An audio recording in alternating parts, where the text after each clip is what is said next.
তুমি যদি আমার হও, তুমি নিজে আপনার হাতে যেটা আছে সেটা হলো চেষ্টা। আপনি চেষ্টা করবেন।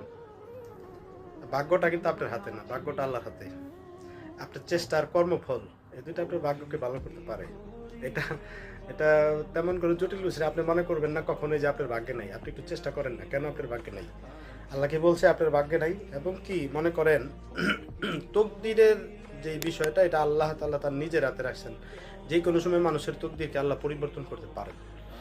আর যেটা আমরা সূরা মুলকে পড়ছি, লিয়াবলুয়াকুম আইয়াকুম আহসানু আমালা, এটা হচ্ছে ভাই আপনি এক হায়াত এবং মৌত দিছি। আল্লাহ বলছেন যে তোমাদের মধ্যে কে কার চাইতে কর্মে শ্রেষ্ঠ। আপনি একটা কাজ করেন, যে কোনো একটা কাজের বিষয়ে আপনাকে স্পেশালিস্ট হতে হবে। যে কোনো একটা লাইনে আপনি মানুষকে সেবা দিবেন, আল্লাহ আপনার ভাগ্যকে পরিবর্তন করে দিবেন। মানুষকে সেবা দেওয়ার জন্য আল্লাহ হায়াত এবং মৌত দিছে, এর কারণে আল্লাহ আমি যেন আমার পরিবারের জন্য একটা কিছু করতে পারি। সবার প্রতি শুভকামনা রইল। আসসালামু আলাইকুম।